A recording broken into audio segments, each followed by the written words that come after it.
નમસ્કાર મિત્રો મિત્રો ભારતીય વાયુસેનામાં જે ભરતી આવી ગઈ છે તેની આપણે વાત કરીશું। મિત્રો આ વિડીયોમાં આપણે આ ભરતી વિશેની પ્રાથમિક માહિતી મેળવીશું।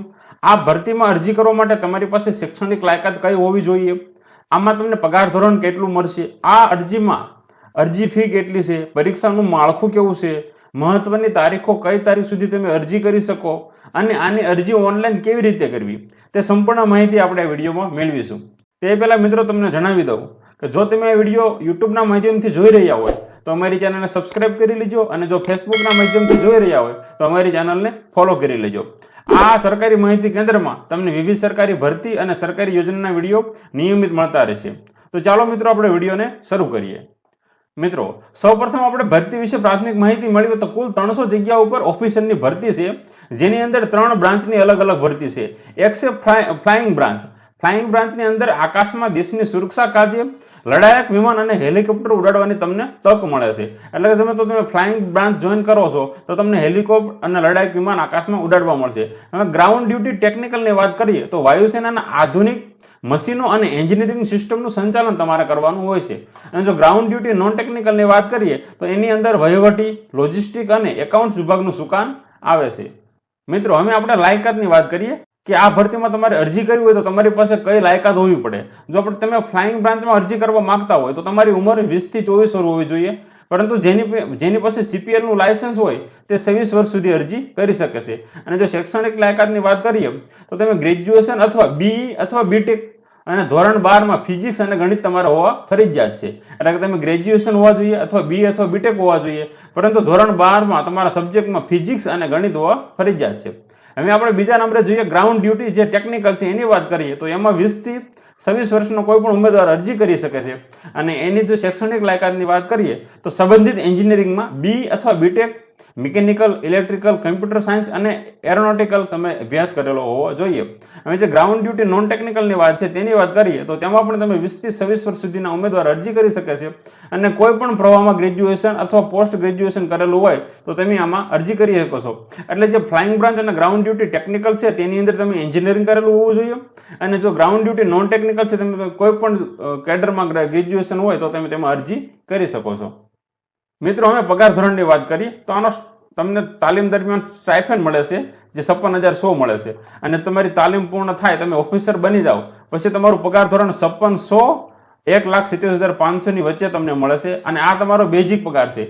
આની ઉપર તમારે બધા ભથ્થા એડ કરીને તમને પગાર સારો એવો પગાર મળતો હોય છે। આ 56,100 એ તમારો બેઝિક પગાર હોય, એની અંદર બધા ભથ્થા એડ કરવામાં આવે છે, જેની અંદર મિલિટરી સર્વિસ ફી આવે, ફ્લાઇંગ એલાઉન્સ આવે, ટ્રાન્સપોર્ટ એલાઉન્સ આવે, મેડિકલ સુવિધાઓ અને રહેઠાણની સુવિધાઓ, આ બધા ભથ્થા એડ કરી અને તમને 56,100 પ્લસ આ બધા ભથ્થા એડ કરીને પગાર મળે છે।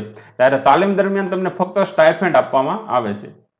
મિત્રો હવે આપણે આમાં અરજી કરવા માંગતા ઉમેદવાર માટે અરજી ફીની વાત કરીએ કે જો તમે AFCAT માં એન્ટ્રી લેવા માંગતા હોય તો તમારે 550 પ્લસ GST તરીકે ફી ભરવાની રહેશે। પરંતુ તમે NCC સ્પેશિયલ એન્ટ્રી અને ગેટ એન્ટ્રી લેવા માંગતા હોય તો તમારે કોઈ પણ પ્રકારની ફી ચૂકવવાની નથી, એકદમ વિનામૂલ્યે તમારી અરજી થઈ શકે છે।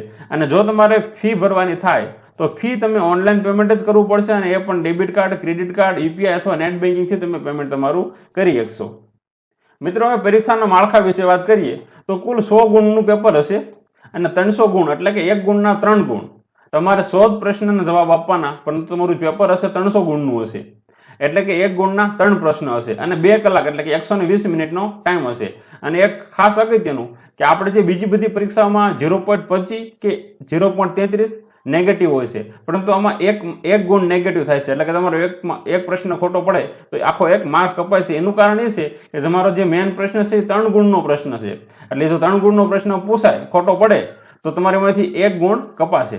હવે એના સબ્જેક્ટની વાત કરીએ, આપણે સિલેબસની વાત કરીએ તો એમાં જનરલ અવેરનેસ એટલે કે સામાન્ય જ્ઞાન પૂછાશે, તમને વર્બલ એબિલિટી ઇન ઇંગ્લિશ ભાષા પૂછાશે, ન્યુમેરિકલ એબિલિટી એટલે કે ગણિત પૂછાશે, અને રીઝનિંગ એન્ડ મિલિટરી એપ્ટિટ્યુડ એટલે કે તર્ક શક્તિને લગતા પ્રશ્નો પૂછાશે। મિત્રો હવે મહત્વની તારીખની વાત કરીએ તો 12 મેના રોજ આ ભરતી અંગેનું નોટિફિકેશન આવ્યું હતું અને 20 મે એટલે કે ગઈકાલથી આ ઓનલાઈન અરજી કરવાના શરૂ થઈ ગયા છે. તો તમે આમાં અરજી કરવા માંગતા હોય તો અત્યારે આજની તારીખે આમાં અરજી કરવાનું ચાલુ છે. તમે 19 જૂન 2026 સુધી આની ગમે ત્યારે અરજી કરી શકો છો. પણ મારી દરેક ઉમેદવારને સલાહ છે કે જો તમારી પાસે બધા ડોક્યુમેન્ટ તૈયાર હોય તો બને એટલી વહેલી તકે અરજી કરી દેવી. મિત્રો, આની જે પરીક્ષાની તારીખ છે હવે પછી જાહેર કરવામાં આવશે અને તમારી તાલીમ પરીક્ષાની તારીખ જાહેર નથી કરી, પરંતુ તમારી તાલીમ ક્યારથી શરૂ થશે એની તારીખ જાહેર કરી દીધી છે. જુલાઈ 2027 થી તમારી તાલીમ શરૂ થઈ જશે અને પછી તાલીમ પૂર્ણ થાય પછી તમે એક અધિકારી તરીકે એરફોર્સમાં સેવા આપી શકશો. મિત્રો, હવે આપણે પસંદગી પ્રક્રિયાની વાત કરીએ કે તમારે જો આમાં અરજી કરો છો તો તમારું સિલેક્શન અને આગળની પ્રોસેસ કઈ રીતે થશે. જો તમે લેખિત પરીક્ષામાં પાસ થાવશો અને મેરિટમાં સફળ થાવશો તો તમને AFSBમાં ઇન્ટરવ્યુ તરીકે બોલાવવામાં આવે છે, જ્યાં તમારે સાયકોલોજી અને ગ્રુપ ટાસ્ક અને પર્સનલ ઇન્ટરવ્યુ લેવામાં આવે છે. તેમાં પણ તમે જો સક્સેસ થાવશો તો પછી તમારા શૈક્ષણિક લાયકાત એટલે કે તમારા ડોક્યુમેન્ટની ચકાસણી કરવામાં આવે છે અને ડોક્યુમેન્ટની ચકાસણી થઈ ગયા બાદ વાયુસેનાના નિયમ મુજબ તમારું શારીરિક માપદંડ એટલે કે તમારી મેડિકલ કરવામાં આવે છે. મેડિકલ થઈ ગયા પછી અંતિમ પસંદગી સંપૂર્ણપણે મેરિટના અને તમામ તબક્કાના પ્રદર્શન આધારિત રહેશે. એટલે કે એકવાર તમારું મેડિકલ પણ થઈ ગયું પછી આ ચાર સ્ટેપનો એવરેજ કાઢી અને તમારું મેરિટ બનાવવામાં આવશે અને એ મેરિટમાં તમે આવશો તો તમને નોકરી મળી શકે છે. મિત્રો, આપણે હવે જોઈએ કે ઓનલાઈન અરજી કેવી રીતે કરવી. ઓનલાઈન અરજી કરવા માટેનું જે ચેકલિસ્ટ આપેલું છે એ ચેકલિસ્ટ તમારે ફિલ કરતું જવાનું. સૌપ્રથમ તમારે AFCETનું જે પોર્ટલ છે એ પોર્ટલ ઉપર જવાનું છે. એ પોર્ટલ ઉપર જઈ અને ઈમેલ અને મોબાઈલ નંબરથી પહેલા તમારું રજીસ્ટ્રેશન કરવાનું છે. તમે રજીસ્ટ્રેશન કરશો એટલે તમારું એક એકાઉન્ટ બની જશે. પછી એકાઉન્ટને ઓપન કરી અને તમારે તમારી વ્યક્તિગત શૈક્ષણિક વિગતો બધી ભરવાની છે અને બધા ડોક્યુમેન્ટ અપલોડ કરવાના, જેમ કે સહી, ફોટો અને અન્ય ડોક્યુમેન્ટ પણ ત્યાં અપલોડ કરી દેવાના. ડોક્યુમેન્ટ અપલોડ થઈ જાય તમે તમારી વિગતો ભરી દો પછી તમારે ફી ભરી દેવાની છે અને ફી ભરી દીધા પછી તમારું ફોર્મ સબમિટ કરી અને તેની પ્રિન્ટ કાઢી લેવાની છે, કેમ કે ઇન્ટરવ્યુ વખતે અથવા આગળ પરીક્ષા વખતે તમારે પ્રિન્ટની જરૂર પડશે. જો મિત્રો વિડીયો તમને ગમ્યો હોય તો વિડીયોને લાઈક ચોક્કસ કરજો. તમારી એક લાઈક અમને નવા વિડીયો બનાવવા માટે મોટિવેશન આપતી હોય છે. ધન્યવાદ મિત્રો.